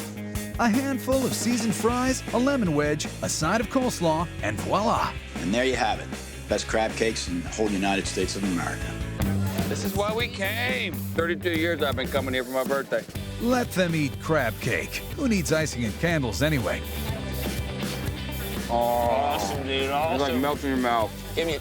Come on, buddy. Come on, buddy. Love it. There's 1,000 other places in Maryland that do crab cakes. But nothing like this. Nothing like this. There's no filler at all crab meat. Outstanding. Cheers, buddy. Cheers, brother. The crab cakes are unbelievably awesome. It's all this, no work. Oh, but the party ain't over yet. The next dish is for the crab purists in the crowd. That is a monster. I mean, look at it.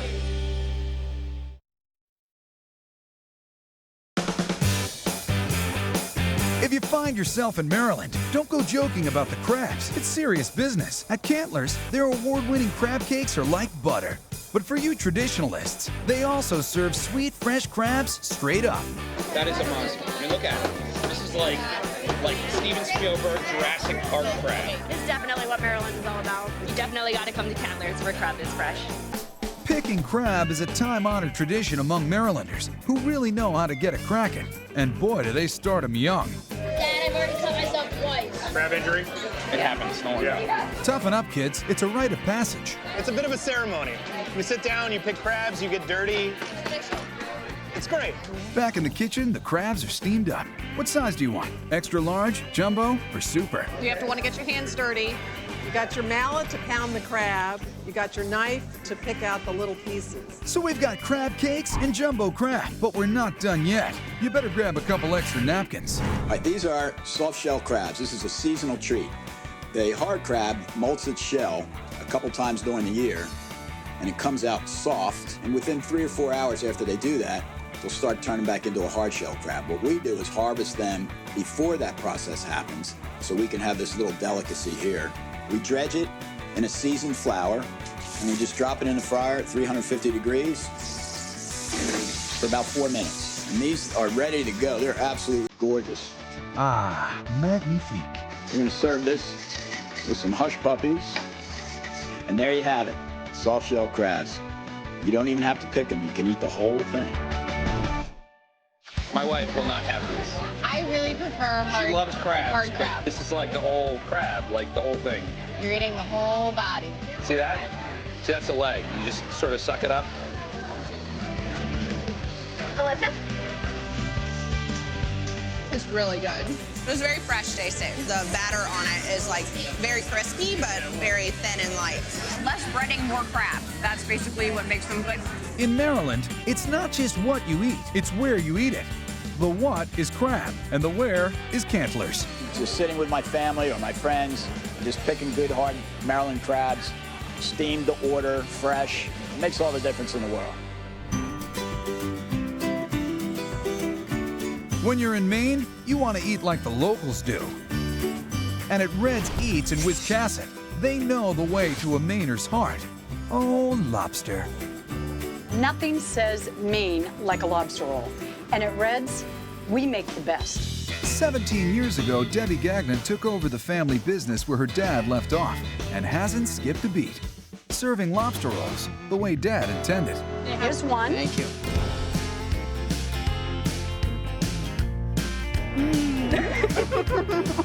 Lines actually will go down the sidewalk some days and traffic can get a little bit tight, but when you have the food, you understand why people are waiting. You know, my father always used to say, you can feed anyone once, but if you feed them twice, you're doing something right. Oh, I come here 5 or 6 days a week. The best food you can find.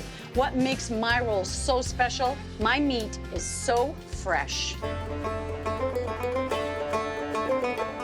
To keep up with the heavy demand, Debbie relies on Ed and his team at Atlantic Edge Lobster for her daily catch. And Booth Bay Harbor is rich with the gold standard of crustaceans, where they're pulling in 1.5 tons of lobster daily. Once the boys reel them in, the boat totes the haul back to home base. You might say Ed and his boys run a full-service operation. Not only do they catch the lobster, they steam them too.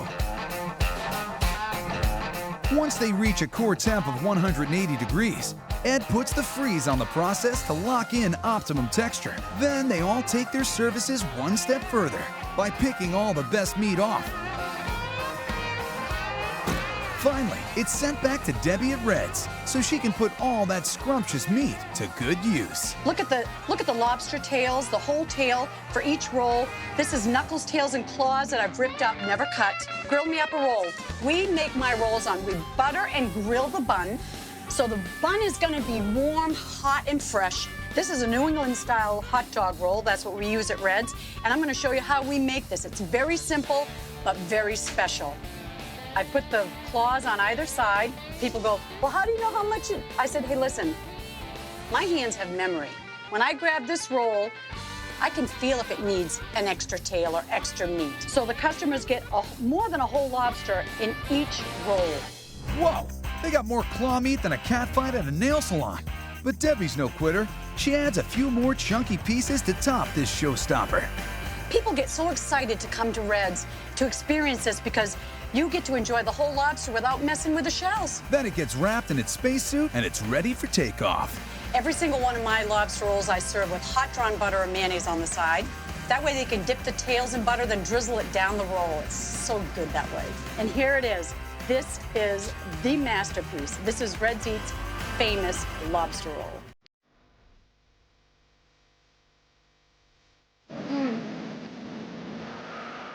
So good. Perfect. It's like summer decadence. The meat is just so sweet and tender. The bun is just crispy and buttery, and there's nothing better. And you dip it right there in your butter. It tastes sweet, it's salty, it's everything it should be. This might be the freshest lobster I've ever had. Oh, that's delicious. The only thing that can make it better is if I had a bigger mouth so I could shove more in. There's really no secret. Make sure your food is as fresh as it can be and give people plenty of it. And you'll shine. Down in Charleston, they are taking that motto to heart. They're cooking up a local seafood delicacy that's so good, it leaves people begging for more. The shrimp is perfect. Oh, I want some of the sausage.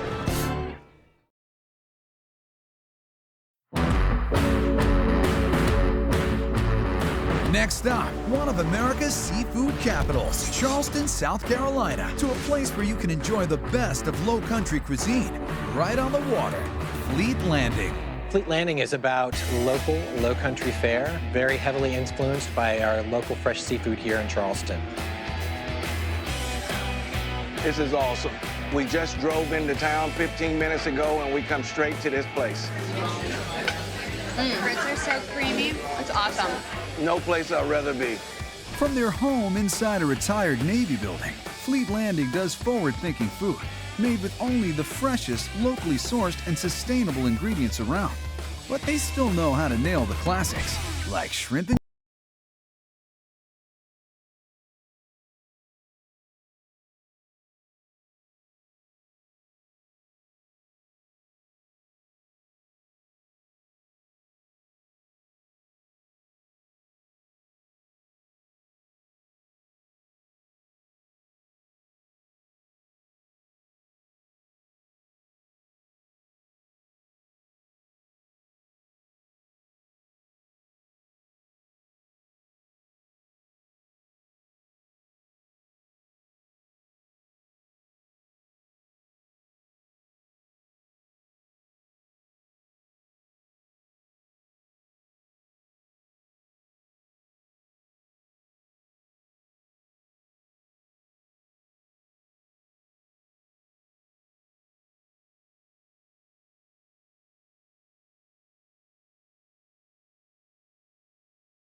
A little color on them. Then comes the star of the show, a whole mess of jumbo white shrimp, born and raised less than a mile away. Now we're going to deglaze with just a little bit of white wine. Adds another little level of flavor. It's also going to help these shrimp steam up just a little bit and cook down. Let's weave all the strands together into one powerful sauce. The caramelized roux gets whipped into a blend of savory shrimp stock and rich beef stock. Want to make sure that the sauce comes together. There's no roux balls in it. Cooking it down will do so. Number one rule of Southern cooking, keep your damn roux balls out of the gravy. We're going to take our sauteed shrimp and combine them with our gravy here. It looks like those grits are ready. So how do we bring this dish home, Drew? A little bit of sliced andouille and our tasso glaze. It really just brings the dish all together. And that's how Fleet Landing does their take on shrimp and grits. This is a Southern delicacy right here.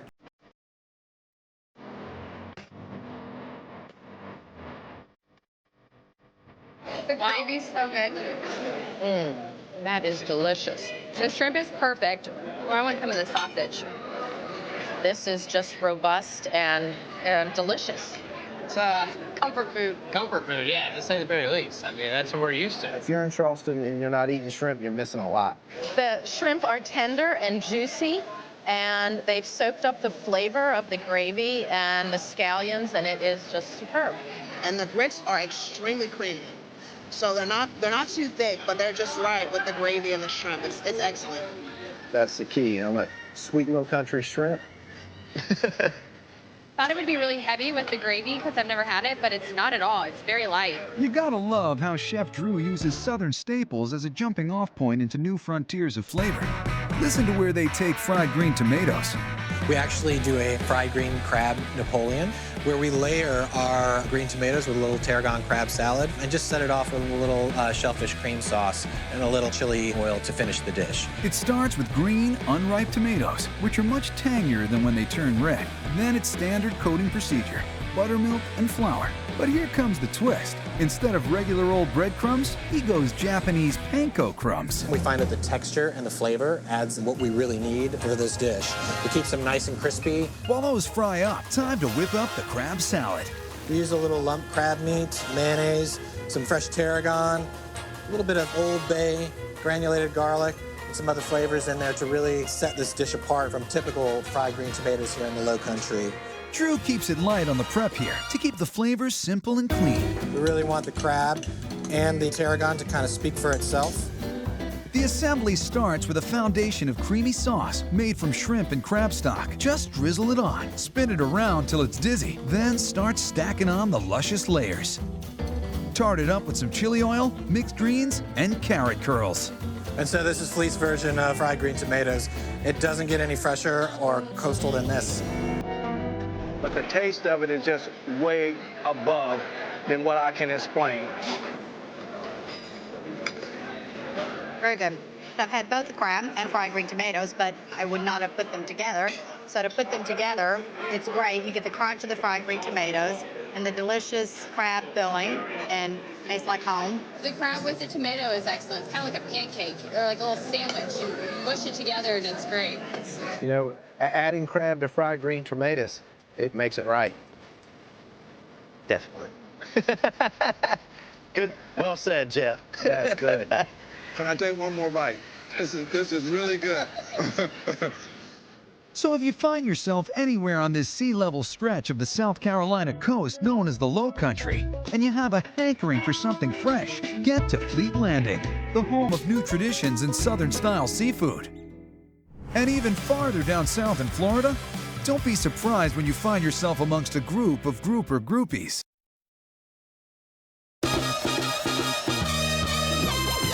Florida has close to 800 miles of coastline.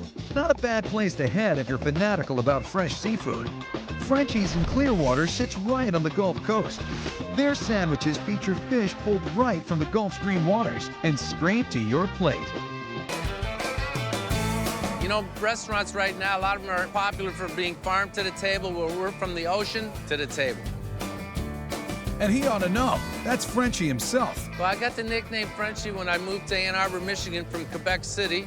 And I always spoke French with my mom, and kids picked up on it, and that was it. He and his team consider themselves grouper specialists. You know, you go to Maine, you want lobster, you come to the west coast of Florida, and you want fresh grouper, and that's what we give you. But how can you be sure it's the freshest? Well, Frenchie has his own fleet of boats, led by Tommy, ruler of the seafood world, Shook.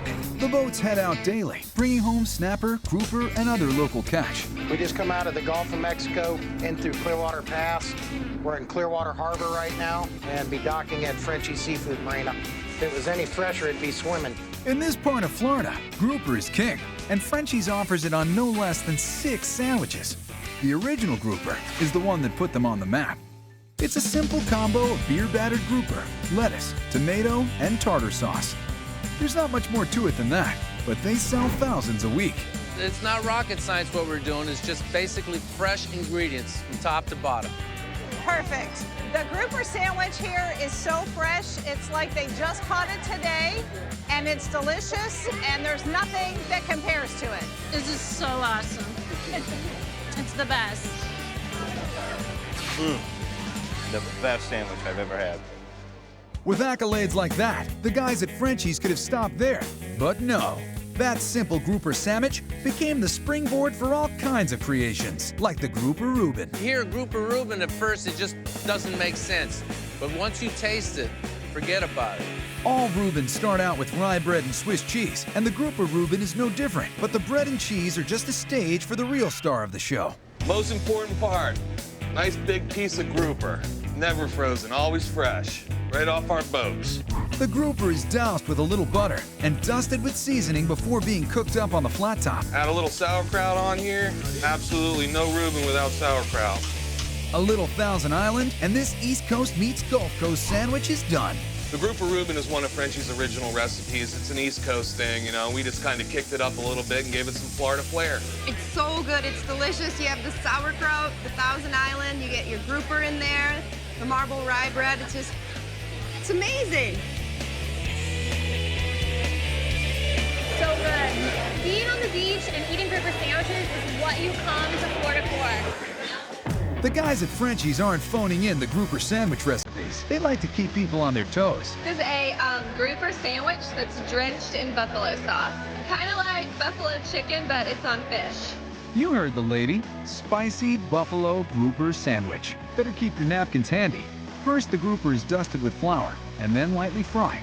While that bubbles, a toasty onion bun gets a smear of blue cheese. Gotta have really good, nice, chunky blue cheese. Copy that. The grouper comes out of the fryer, but that doesn't mean things are cooling down. Now we're just tossing our super grouper in some buffalo sauce. Get a nice spicy flavor. Lettuce, tomato, and boom. This is the super buffalo grouper sandwich. The buffalo sauce really brings it alive. The tartness of the sauce and The delicious flavor of the soft fish, it's just incredible. Oh, it's great. It's moist, it's mild. You don't get a fishy flavor from it. The buffalo sauce is just spicy enough. It's a great combination. You get a little kick with your fish. Really good. It's the most delicious sandwich in the world, hands down. Now you have no excuse to eat alone in Florida. Get with the Grouper Group at Frenchie's. Get ready to park your carcass in the front of some of the best seafood in Boston. Yanked straight from the icy Atlantic, right into a sizzling skillet. Getting your hands dirty with this beautiful meat from New England. Are you kidding me? Come on.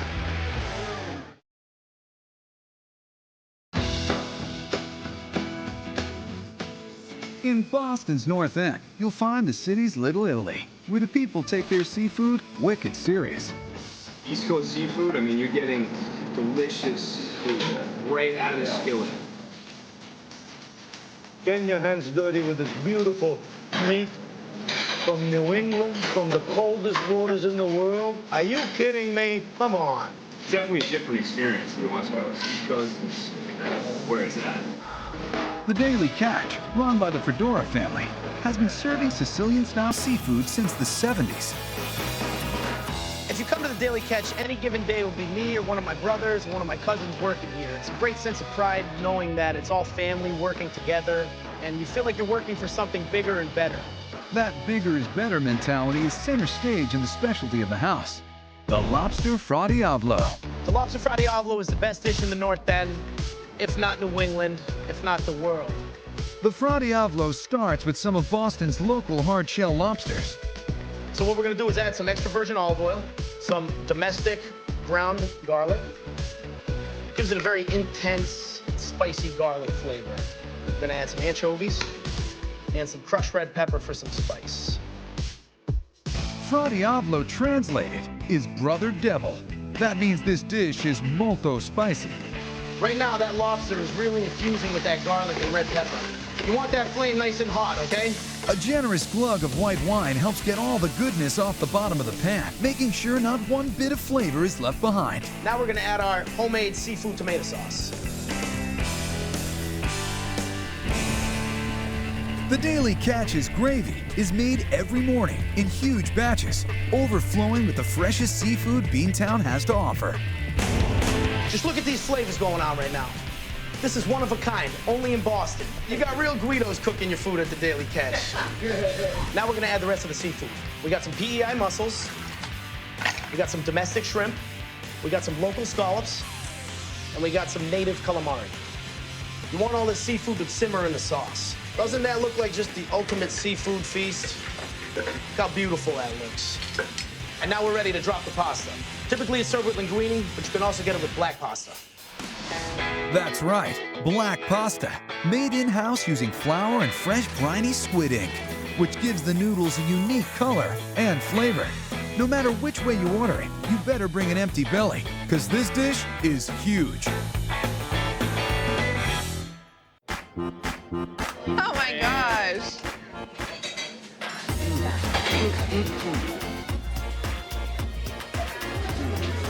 You know, this is almost like heaven. I'm obsessed with the sauce here. It's soaked in seafood, garlicky. You can't get enough of this sauce. Wow. It's hard to top something as over-the-top as the Fra Di, but the monkfish marsala is gonna try. The monkfish outside of Boston is sometimes known as the poor man's lobster.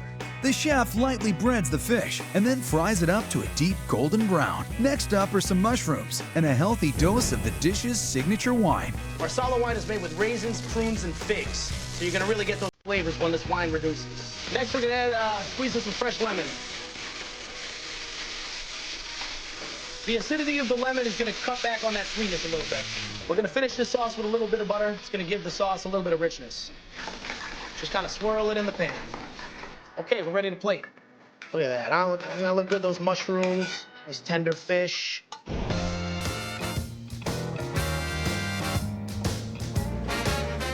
Excellent, just excellent. The North End is definitely the best place for getting awesome plate of seafood in a traditional style of cooking that you just can't beat anywhere else. There you have it. Just a fraction of the delicious bounty the sea has to offer. All so fresh, it needs a spanking from its mama. With all that great seafood out there, don't hesitate to dive in.